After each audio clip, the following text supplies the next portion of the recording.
नमस्कार। आज हम अकाउंटिंग की दुनिया में उतरने वाले हैं, लेकिन एक बिल्कुल अलग अंदाज में। हम इसे एक कहानी की तरह समझेंगे, आपके पैसे की कहानी। जरा सोचिए, हर बिजनेस, चाहे वो छोटा हो या बड़ा, अपनी एक कहानी सुनाता है। ये कहानी होती है उसकी सफलता की, उसकी चुनौतियों की, उसके उतार चढ़ाव की। पर सवाल यह है कि क्या हम उस कहानी को सुन पाते हैं? क्या हम उसे समझ पाते हैं? और बस यहीं पर अकाउंटिंग काम आती है। देखिए, ये सिर्फ नंबरों का खेल नहीं है। अकाउंटिंग असल में वो भाषा है जिसमें कोई भी बिजनेस अपनी कहानी कहता है। इसी भाषा से हमें पता चलता है कि बिजनेस की सेहत कैसी है और वो किस दिशा में जा रहा है। तो ठीक है, अगर अकाउंटिंग एक भाषा है तो चलिए सबसे पहले इसी भाषा को समझते हैं। आखिर इसका मतलब क्या है? ये है क्या चीज? देखे, किसी भी बिजनेस की कहानी ना कुछ बहुत ही सीधे साधे सवालों के आसपास घूमती है। जैसे कि पैसा आ कहां से रहा है और जा कहां रहा है, हमने किसको पैसे दिए और हमें किससे पैसे मिले, पैसा लगाया कहां गया है, और सबसे जरूरी सवाल, बिजनेस को फायदा हुआ या नुकसान।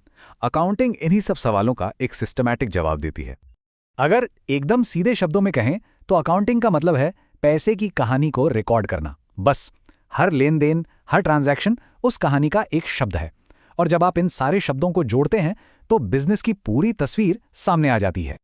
चलिए अब इसकी थोड़ी फॉर्मल यानी किताबी परिभाषा भी देख लेते हैं। अकाउंटिंग क्या है?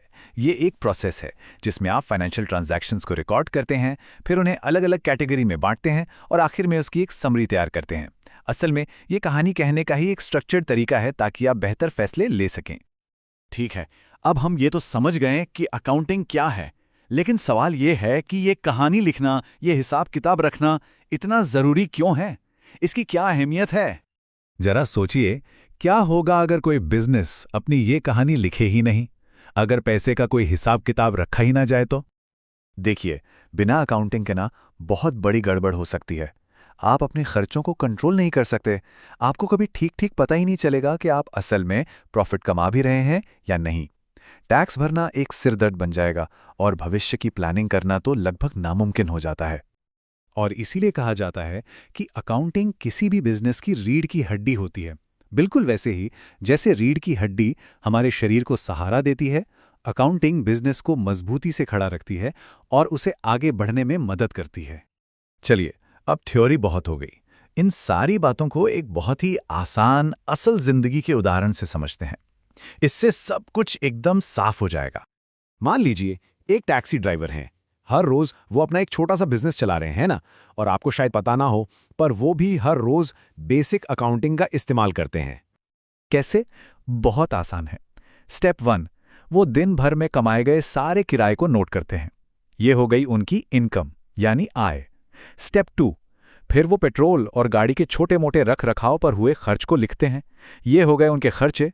और स्टेप 3, दिन के आखिर में वो अपनी कुल कमाई में से कुल खर्च घटा देते हैं और बस उन्हें पता चल जाता है कि आज फायदा हुआ या नुकसान। यही तो है बेसिक अकाउंटिंग। तो इस पूरे बातचीत से सबसे जरूरी बात क्या निकल कर आती है? इस कहानी का सार क्या है? सबसे जरूरी बात जो याद रखनी है वो ये है कि अकाउंटिंग सिर्फ नंबरों का हिसाब किताब नहीं है। असल में ये किसी बिजनेस की कहानी को, उसकी सेहत को और उसके भविष्य की दिशा को समझने का एक बहुत पावरफुल तरीका है।